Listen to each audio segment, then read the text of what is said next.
الحمد لله وكفى والصلاة والسلام على سيد الرسل وخاتم الأنبياء وعلى آله وأصحابه الأتقياء وبعد فأعوذ بالله من الشيطان الرجيم بسم الله الرحمن الرحيم إن الله وملائكته يصلون على النبي يا أيها الذين آمنوا صلوا عليه وسلموا تسليما اللهم صل على محمد وعلى آل محمد كما صليت على إبراهيم وعلى آل إبراهيم إنك حميد مجيد اللهم بارك على محمد وعلى آل محمد كما باركت على إبراهيم وعلى آل إبراهيم إنك حميد مجيد. محترم حضرات، سورۃ البقرہ کی آیت نمبر 125 ہے. پچھلی آیات کے درس کے بعد ہی اگلی آیت ہے. اس میں اللہ تعالیٰ فرما رہے ہیں وَإِذْ جَعَلْنَا الْبَيْتَ مَثَابَةً لِلنَّاسِ وَأَمْنًا، ہم نے بیت اللہ کو لوگوں کے لیے اجتماع گاہ بنایا اور امن کی جگہ بنایا.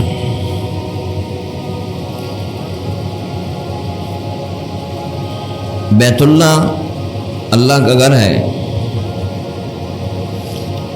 اور جیسے کہ کتب میں موجود ہے، بعض کتب میں کتب تفاسیر میں بھی ہے کہ ابراہیم علیہ السلام سے پہلے بھی اس گھر کی تعمیر تھی. حضرت آدم علیہ السلام کی زمین پہ تشریف لانے سے پہلے اللہ تعالیٰ نے اس گھر کو فرشتوں کے ذریعے تعمیر کروایا. تو گویا کہ بیت اللہ پہلے انسان کے حضرت آدم علیہ السلام کے زمین پہ تشریف لانے سے پہلے زمین پہ موجود تھا. یہ بیت اللہ یاد رکھنا، زمین کے قیام کا اللہ نے اس کو سبب بنایا ہے. جب تک بیت اللہ زمین میں رہے گا زمین قائم رہے گی. قرب قیامت بیت اللہ نہیں رہے گا پھر قیامت بھی قائم ہو جائے گی. اس زمین کے قیام کا سبب اللہ نے اس کو بنایا ہے. اس لیے پہلے سے اس کو تعمیر کروایا گیا فرشتوں سے. آدم علیہ السلام پھر تشریف لائے تو انہوں نے اس کی تعمیر دوبارہ فرمائی.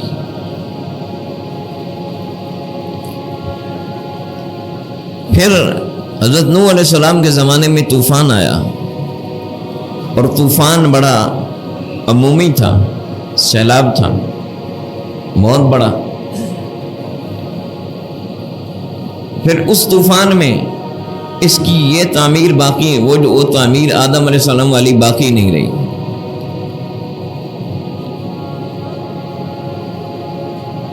پھر اس کے بعد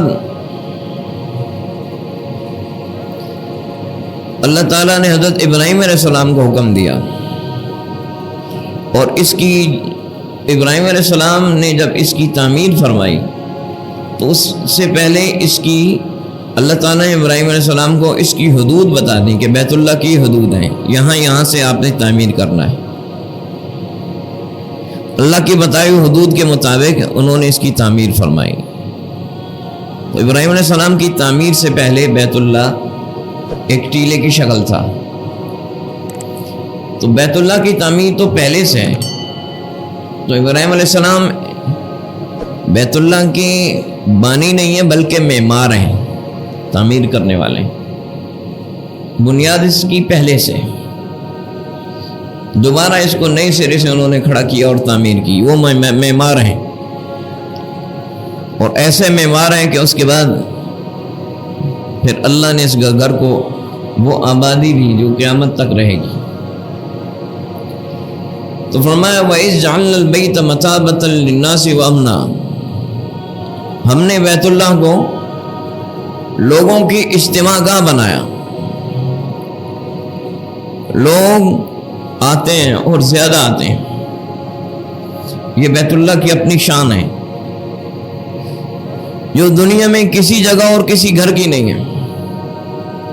اتنی بڑی تعداد میں لوگ اپنا پیسہ خرچ کر کے، تکلیف اٹھا کے، چاہتوں اور تمناؤں کے ساتھ بیت اللہ کی طرف جاتے ہیں، اور کوئی جگہ ایسی نہیں ہے، اور ہر وقت جاتے ہیں. آج دنیا میں اگر دنیا والے بے انتہا پیسے خرچ کر کے بھی کوئی ایسی جگہ بنائیں جہاں لوگ زیادہ جائیں، کبھی نہیں ہوگا. اللہ نے اس کی محبت دلوں میں ڈال دی. لوگ زندگی بھر پیسے جوڑ کے جاتے ہیں، تکلیف اٹھا کے جاتے ہیں. ایک زمانے میں یہ سواریاں نہیں ہوتی تھیں، لوگ پیدل جاتے تھے، اونٹوں گھوڑوں پہ جاتے تھے، مہینوں کے سفر کر کے جاتے تھے. محبت اللہ نے رکھ دی، تکلیفیں اٹھا کے جاتے تھے. تو یہ اللہ کی شان ہے. آج بھی یہ اجتماع گاہ ہے لوگوں کی، ہر وقت بیت اللہ آباد ہے.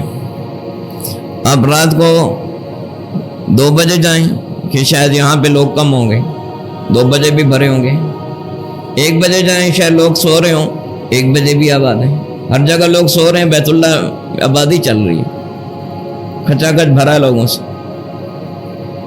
آپ چلچلاتی دھوپ میں گئے کہ دن کو دوپہر میں شاید لوگ نہ ہوں، وہاں جائیں چلچلاتی دھوپ میں بھی، گرمیوں بھی لوگ جمع ہیں.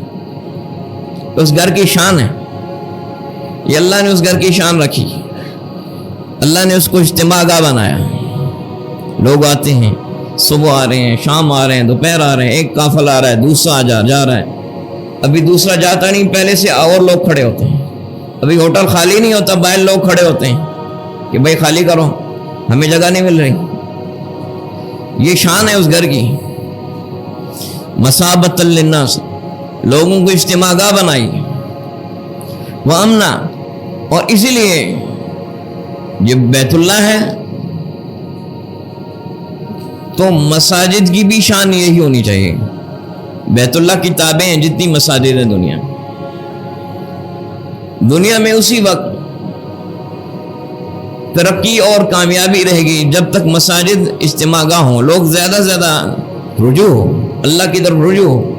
مساجد کی طرف رجوع اللہ کی طرف رجوع کی نشانی ہے، اجتماع گاہ ہو.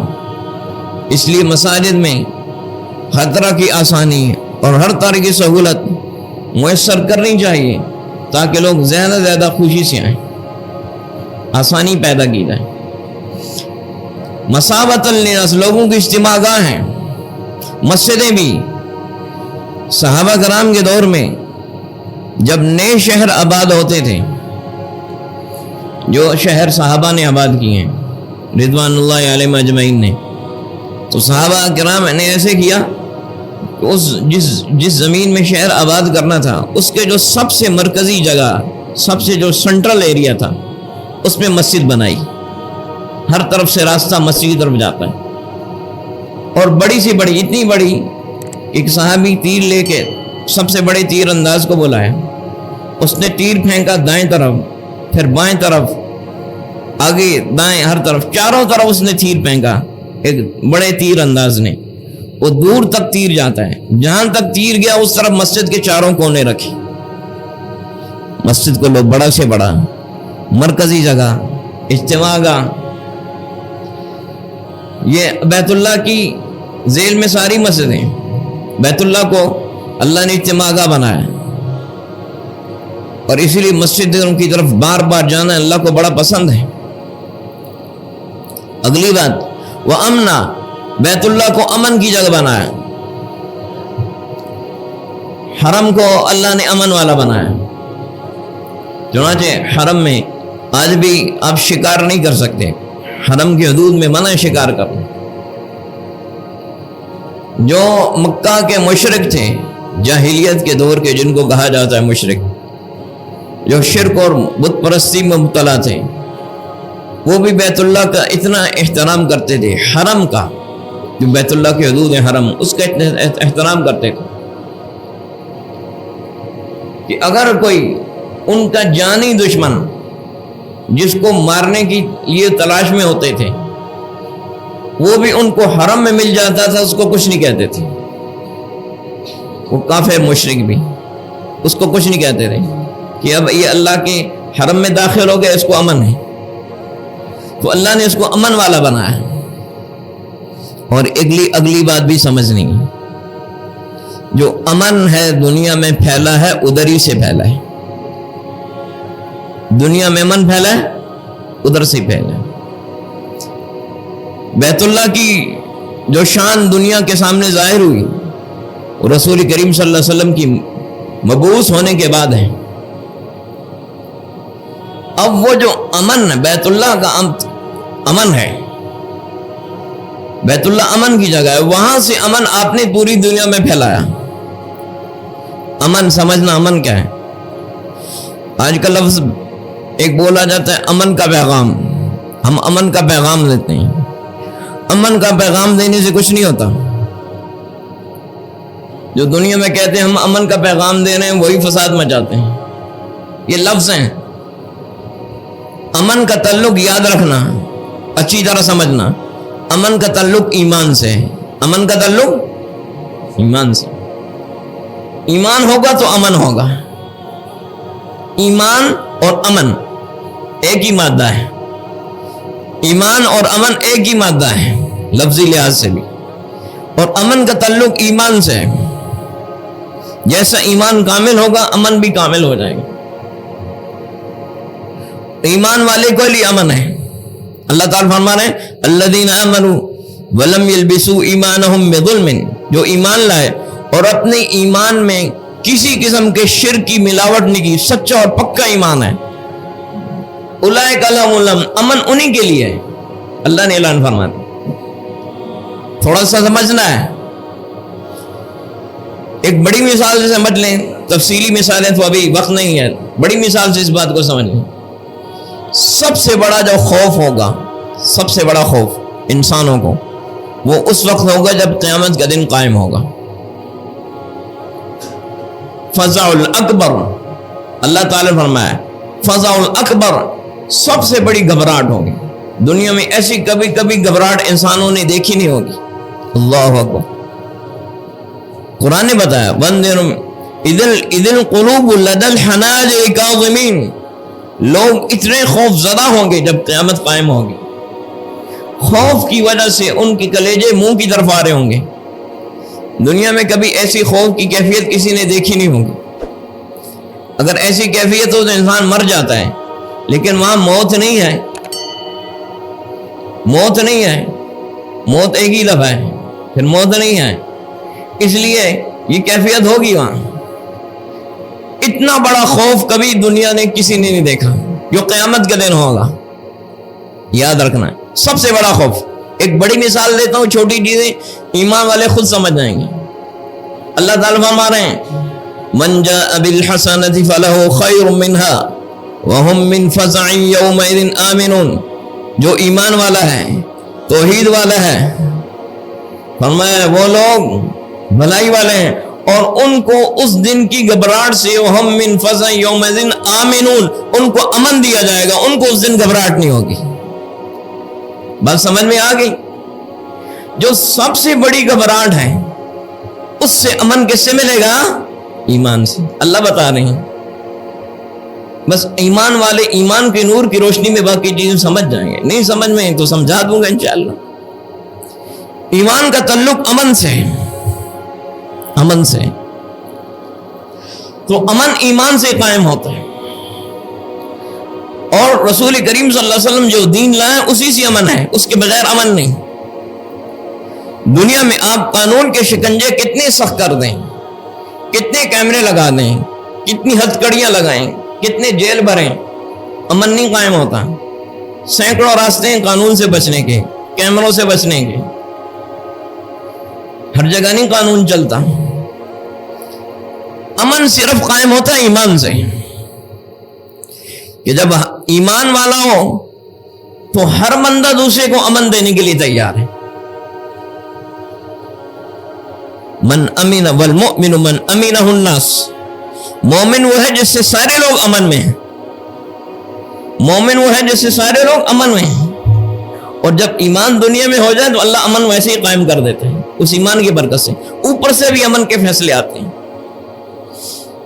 یہ جتنے دنیا کے نظام ہیں یہ اللہ کے چلانے سے, یاد رکھنا, غلط فہمی میں نہیں رہنا. یہ امن چاہتے ہیں تو امن کے فیصلے ایمان سے آئیں گے. وَمَن يُدَبِّرُ الْأَمْرَ, کائنات کی تدبیر اللہ کے ہاتھ میں ہے. یہ مشرکین مکہ بھی کہتے تھے اللہ تدبیر کرتا ہے. تو آج مسلمان اس بات میں کمزوری ہو تو بڑی بہت پیچھے چلے گئے ہم. پھر بڑی فکر کی بات ہے. تدبیر کائنات کی اللہ کے ہاتھ میں ہے. ہاں, سارے حالات اللہ کے ہاتھ میں ہیں. اس لیے دنیا میں بھی اگر امن چاہتے ہیں, سیلابوں سے, آفات سے, ظلم و ستم سے, پریشانیوں سے, مہنگائیوں سے, قتل و غارت سے, فتنہ و فساد سے, ایمان جتنا بڑھے گا اور عام ہوگا امن قائم ہوگا. ایمان کا طریقہ, پھر ایمان کو اس طرح ایمان کو اپنایا جیسا ایمان ہے. پھر اس کی پوری زندگی ہے امن دنیا میں. تو امن بیت اللہ سے قائم ہوا ہے, وہاں سے امن پھیلا. رسول کریم صلی اللہ علیہ وسلم کی جو 13 سال کی محنت تھی وہ کہاں تھی؟ مکہ میں تھی. امن وہاں سے پھیلا. مدینہ میں جو لوگ آئے وہ مکہ سے آئے, انہوں نے اسلام مدینہ والوں کو سکھایا. پھر مدینہ میں اسلام کی شان و شوکت قائم ہوئی, پھر مکہ فتح ہوا. لیکن جو امن والا دین ہے اس کی دعوت کہاں سے شروع ہوئی؟ امن والے گھر سے, وہاں اس کی دعوت شروع ہوئی. تو اللہ نے اس کو امن والا بنایا ہے. اور اس کو سمجھاتا ہوں, رسول کریم صلی اللہ علیہ وسلم ٹیک لگا کے بیٹھے ہوئے ہیں.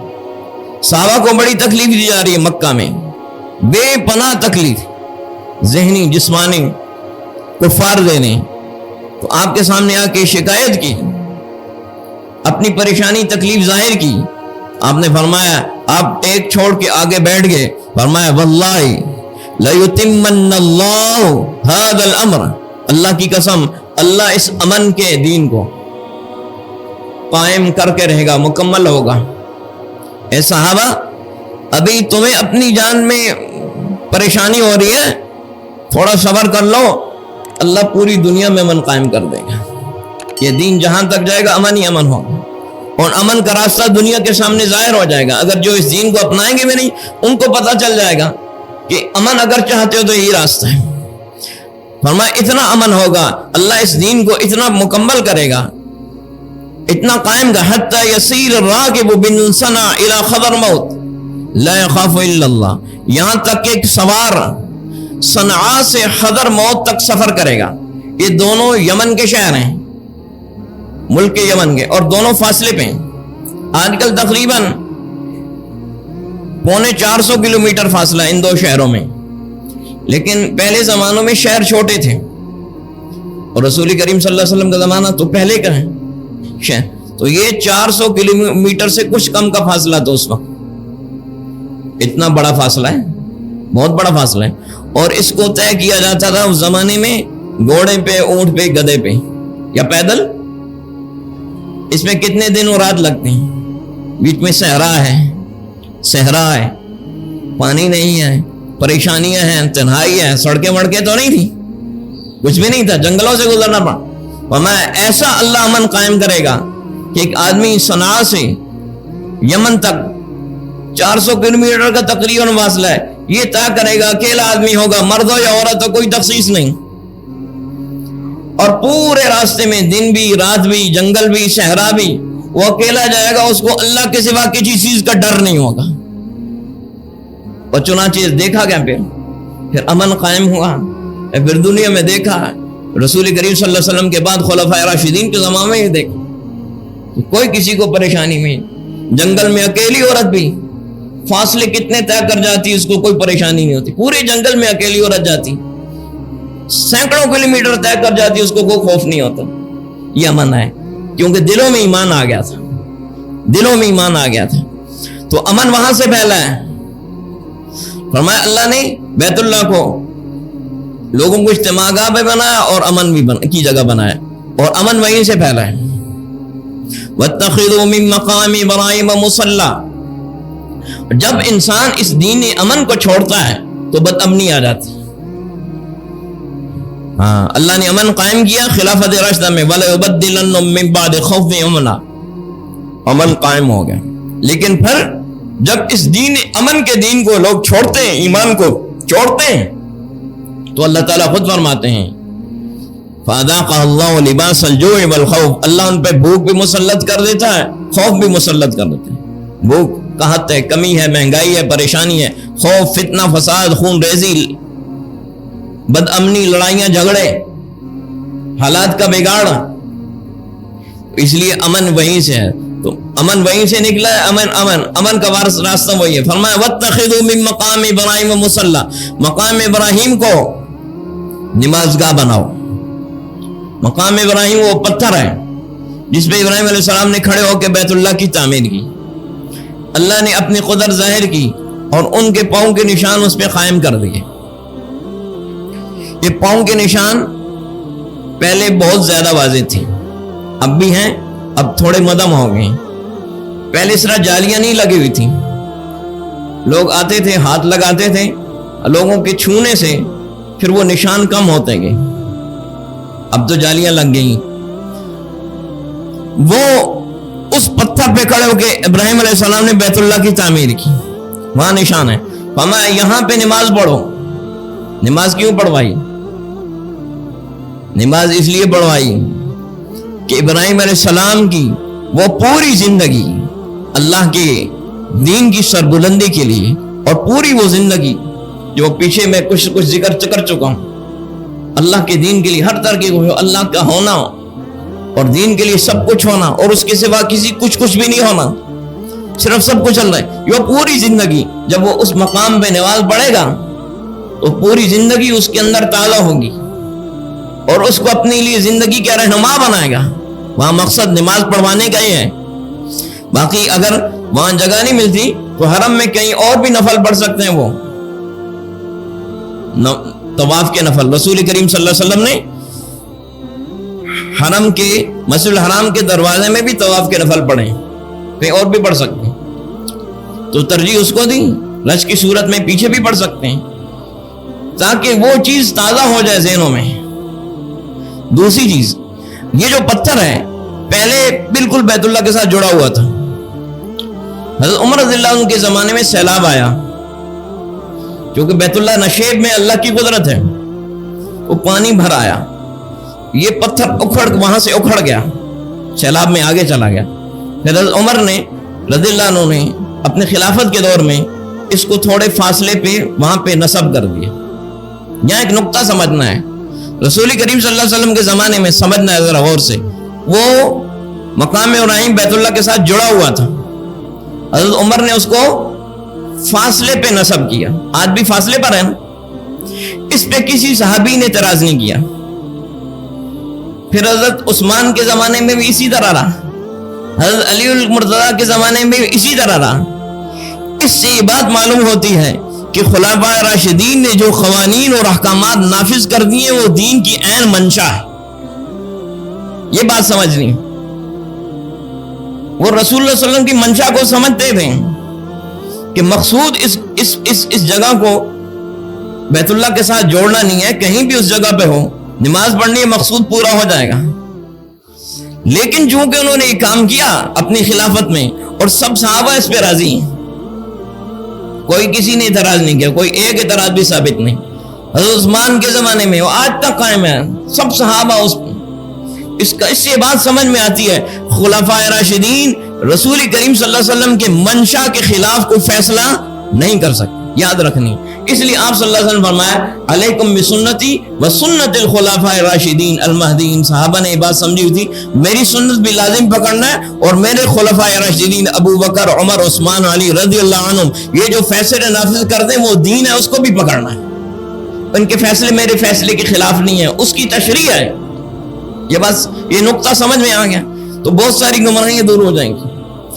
آگے فرمایا وَعِدْنَا إِلَىٰ إِبْرَاهِيمَ وَإِسْمَاعِيلَ، ہم نے ابراہیم اور اسماعیل علیہ السلام ان دونوں کو حکم دیا ان طَهِّرَا بَيْتِيَ، میرے گھر کو پاک کریں۔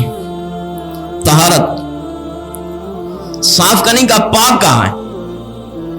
اس طہارت جو پاک کا لفظ کہا نا، صرف صفائی نہیں ہے اس میں نجاستوں سے، شرک سے، بدعات سے، گناہوں سے، نافرمانیوں سے، ساری چیزیں پاکیزگی ہے۔ اس لیے علماء نے یہ بات بتائی ہے کہ جب جس طرح بیت اللہ ہے اسی طرح بیت اللہ کتاب ہے، یہ مفسرین نے بات لکھی ہوئی اپنی طرف سے نہیں کہہ رہا ہے، اس کتابیں ساری مسجدیں بھی ہیں۔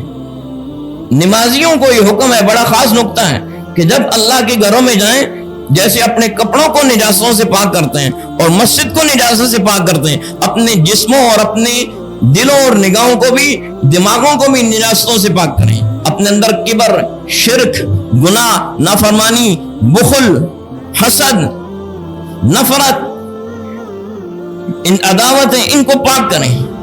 مسجد میں جانے والے کی شان یہ ہو، سمجھ میں یہ بڑا اہم نقطہ ہے، مفسرین نے لکھا ہے طاہرا بیتیا۔ اور پھر وہ جو انوارات عبادت سے ملتے ہیں نا، وہ پھر دیکھنے والے ہوتے ہیں، ہاں وہ پھر اللہ کے بڑی قریب لے جاتے ہیں۔ اب یہاں یہ نقطہ سمجھنا ہے، حکم دیا کہ پاک کریں، یہ کس کو حکم مل رہا ہے؟ ابراہیم علیہ السلام کو، اسماعیل علیہ السلام کو۔ اس کا مطلب ہے اللہ کے گھر کی خدمت یہ چھوٹا کام نہیں ہے۔ ذرا توجہ سے سننا، حضرت ابراہیم، حضرت اسماعیل، یہ کتنے بڑے آدمی ہیں، کتنے بڑے آدمی ہیں، اللہ کے پیغمبر ہیں۔ ساری بڑائیاں مخلوقات کی پیغمبروں پہ ختم ہوتی ہیں، ان سے بڑا تو کوئی بھی نہیں۔ ان مخلوقات کی عظمتیں، ایک تو خالق ہے، وہ تو سب سے اوپر ہے، مخلوقات کی جو عظمتیں اور بڑائیاں وہ پیغمبروں پہ ختم ہوتی ہیں، پیغمبروں سے تو بڑا کوئی نہیں۔ اور اتنے اونچے پیغمبر، ان کو کہا میرے گھر کو صاف کرو، پاک کرو۔ اس کا مطلب ہے مسجد بڑی عظیم چیز ہے، اور مسجد اس لیے عظیم ہے وَمَن يُعَظِّمْ شَعَائِرَ اللَّهِ، جو اللہ کی گھروں، جو اللہ کی طرف جن چیزوں کی بھی نسبت ہے، ہاں مسجد ہے، قرآن ہے، رسول کریم صلی اللہ علیہ وسلم آپ کے ارشادات ہیں، اللہ کی طرف جتنی بھی منسوب چیزیں ان کی نسبت جو تعظیم کرے گا فَإِنَّا مِن تَقْوَى الْقُلُوبِ، وہ دل کا متقی، اللہ فرما رہے ہیں۔ تعظیم اس لیے چھوٹا کام نہیں ہے، ذرا غور سے سمجھنا۔ آج ہم اس کو چھوٹا کام سمجھتے ہیں، آج کہتے ہیں مسجد کے اندر، ایک مثال لیتا ہوں، اس سے بہت ساری چیزیں سمجھنے کی مثال، چھوٹی سی مثال، کوئی گندگی ہو نا، وہ کہتے ہیں، کوئی دیکھتے ہیں خادم کو دیکھتے ہیں تم صاف کر لو، یا کسی مزدور بندے کو دیکھتے ہیں کہتے ہیں تم صاف کر لو، میں بڑا آدمی ہوں، میں بڑا آدمی ہوں۔ ابراہیم علیہ السلام سے بڑا کوئی ہے؟ ہو ہی نہیں سکتا۔ اللہ فرمایا رہے ابراہیم و اسماعیل میرے گھر کو خود صاف کرو، عظمت ہے اس کی۔ چنانچہ اگلی بات سنیں، حدیث پاک میں رسول کریم صلی اللہ علیہ وسلم، حضرت عبداللہ بن براوی ہیں، بین نبی صلی اللہ علیہ وسلم یصلی رافی قبلۃ المسجد نخامۃ، رسول کریم صلی اللہ علیہ وسلم نماز پڑھ رہے ہیں اور مسجد کی قبلے کی طرف دیکھا، نخامہ، نخامہ کہتے ہیں عربی میں وہ تھوک یا بلغم جو منہ سے یا ناک سے آتا ہے۔ تو مسجد میں آپ نماز پڑھ رہے ہیں تو قبلے کی طرف وہ تھوک و بلغم پڑا ہے۔ رسول کریم صلی اللہ علیہ وسلم سے بڑا کوئی کائنات میں ہے؟ اللہ کی مخلوقات میں سب سے بڑے وہی ہیں، اللہ کی مخلوقات میں سب سے بڑے وہی ہیں۔ آپ نے یہ نہیں کہا کہ فلانے آؤ اس کو صاف کر دو، فحق کہا بھی یدی، غور سے سننا، آپ نے اپنے مبارک ہاتھ، یہ وہ معمولی ہاتھ نہیں ہیں، یہ وہ ہاتھ ہیں جو چاند کی طرف اٹھتے ہیں تو اس کے دو ٹکڑے ہوتے ہیں، یہ وہ ہاتھ ہیں جو آسمان کی طرف اٹھتے ہیں، کسی کی دعا کے لیے اٹھ جائیں تو وہ کامیاب ہو جاتا ہے، اور کسی کی بد دعا کے لیے اگر اٹھ جائیں تو وہ ناکام ہے۔ یہ دعا اوپر اٹھتے ہیں تو بامراد ہی بامراد ہیں۔ اللہ کو ان ہاتھوں سے، محمد رسول اللہ پیارا امام الانبیاء کے ہاتھوں سے پیارے کوئی ہاتھ؟ ساری کائنات ان ہاتھوں پہ قربان۔ آپ نے فحق کہا بیدہی، اپنے مبارک ہاتھوں سے اس تھوک اور بلغم کو صاف کیا۔ دیکھ لیں، فتغیرا، اور اس برے فعل کی جو کسی نے کیا، آپ کے چہرے پہ غصے کے آثار تھے کہ کسی نے کیا بے ادبی کی۔ اب سمجھ میں آئی اللہ کے گھر کی عظمت کیا ہے؟ ہاں بہت بڑی عظمت ہے، یہ چھوٹی نہیں ہے۔ بڑا آدمی وہی ہوتا ہے جو اللہ کے گھر کی خدمت کرتا ہے۔ اگلی ایک مثال لیتا ہوں، پھر بات آگے اختتام کی طرف جاتی ہے۔ صحیح مسلم کی روایت ہے، یہ دونوں صحیحین کی روایت ہیں۔ ان امرأة سودا کانت تقم المسجد، ایک عورت، حبشی عورت کالے رنگ کی، وہ مسجد میں آتی تھی رسول کریم صلی اللہ علیہ وسلم کے زمانے میں اور صفائی کرتی تھی، جھاڑو دیتی تھی۔ حبشی عورت، کالی عورت، مسجد نبی میں، مسجد میں رسول اللہ صلی اللہ علیہ وسلم کے زمانے میں جھاڑو دیتے تھے. ففقد رسول اللہ صلی اللہ علیہ وسلم فسأل عنها، آپ صلی اللہ علیہ وسلم نے دیکھا کئی دنوں سے وہ آئی نہیں، تو آپ نے پوچھا وہ عورت کدھر گئی؟ لوگوں نے بتایا مات، وہ تو فوت ہو گئی ہے. اب دیکھو وہ عورت کتنی عظمت والی ہے، دنیا کہے گی افلا کنتم آذنتمونی، تم نے مجھے بتایا کیوں نہیں ہے؟ وہ عورت جس کو دنیا کہہ رہی ہے کہ کالی حبشی عورت ہے اور عام عورت ہے، اللہ کے گھر میں جھاڑو دیتی ہے، جو سب سے عظمتوں والے اللہ کی مخلوق میں، اس کو تلاش کر رہے ہیں وہ کدھر گئی، اور اس کے فوت ہونے پہ نہ بتانے پہ آپ ناراض ہو رہے ہیں. اور یہ روایت ہے فَكَنَّمْ سَقَرُ وَمَرَا، انہوں نے سمجھا معمولی بات ہے، ایک عام عورت ہے، رات کا وقت ہے، رسول کریم صلی اللہ علیہ وسلم کو کیوں بتایا، آپ کو کیوں تکلیف نہیں، ایک عام عورت ہے، فوت ہوگی، جنازہ پڑھ کے دفن کر دیا. آپ صلی اللہ علیہ وسلم کی نگاہ میں جو کائنات میں اللہ کی مخلوق میں سب سے بڑے ہیں، وہ عورت جو اللہ کے گھر پہ جھاڑو دیتی ہے، کالی سیاہ حبشی، وہ آپ کی نگاہ میں سب سے بڑی ہے. ہمیں بتایا کیوں نہیں؟ یاد رکھنا مسجد سے متعلق کوئی کام چھوٹا نہیں. آج ہم مسجد سے متعلق کوئی بھی کام ہو، خواہ امامت ہو، خواہ اذان دینا ہو، خواہ مسجد کی تعمیر ہو، خواہ مسجد کو آباد کرنا، لوگوں کو مسجد کی طرف بلانا ہو، مسجد کو آباد کرنے کا کوئی بھی بندہ ہو، کسی طریقے سے کوئی بھی خدمت کرے، وہ چھوٹا نہیں ہے. ان میں عام طور پہ سب سے چھوٹا کام جھاڑو دینا سمجھا جاتا ہے. وہ جھاڑو دینے والی اتنی عظمت والی ہے کہ رسول کریم صلی اللہ علیہ وسلم ناراض ہوئے کہ مجھے بتایا کیوں نہیں. وہ کالی نہیں ہے، وہ بڑی بخت والی ہے، وہ سفید ہے، وہ نورانی ہے، آخرت میں نورانی ہے، اتنی نورانی ہے. فرمایا اس پہ بس نہیں کیا، ناراض نہیں، فرمایا دلونی علی قبری، اس عورت کی قبر بتاؤ. رسول کریم صلی اللہ علیہ وسلم کتنی بخت والی، بخت جاگے، اس سے بڑا کوئی بخت جاگے گا کہ جن کی شفاعت کے لیے دنیا ترستی ہے، وہ اس عورت کو تلاش کرتے ہیں جو مسجد میں جھاڑو دیتی ہے. سب سے چھوٹا کام جھاڑو دینا ہے نا، اس سے بڑے کام اور بھی ہیں.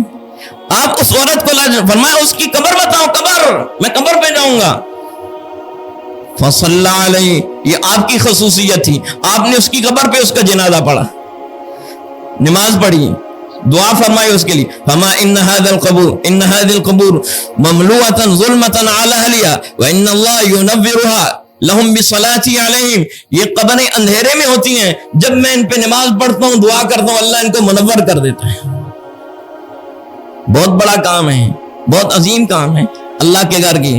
اس لیے یہ بڑی خوش بختی ہے جس کو مل جائے، اس کو خوش ہونا چاہیے، اس سے بڑی کوئی خوش بختی نہیں. فرمایا میرے گھر کو پاک کرنا ہے ابراہیم اور اسماعیل، میں نے حکم دیا آپ کو، انطاع للطائفین، طواف کرنے والوں کے لیے، والعاکفین، اعتکاف کرنے والوں کے لیے، رکوع اور سجود کرنے والوں کے لیے. رکوع سجود کرنے والے نماز والے ہیں، اعتکاف اور طواف. اچھا اس میں طواف کا ذکر سب سے پہلے ہے، طواف کا ذکر سب، طواف کرنے والے، اعتکاف کرنے، رکوع سے. اس سے علماء نے مسئلہ نکالا ہے کہ جو بیت اللہ کے باہر سے جو حج کے لیے جاتا ہے، اس کے لیے بیت اللہ میں سب سے اہم عبادت نماز نفلی نہیں ہے بلکہ طواف ہے. نماز فرض تو پڑھے گا لیکن سب سے بڑی عبادت اس کے لیے طواف ہے، کیونکہ یہاں اللہ نے طواف کو سب سے پہلے ذکر کیا. یہ خوبی ہے. اللہ تعالی ہمیں سب کو نصیب فرمائے. وآخر دعوانا الحمدللہ.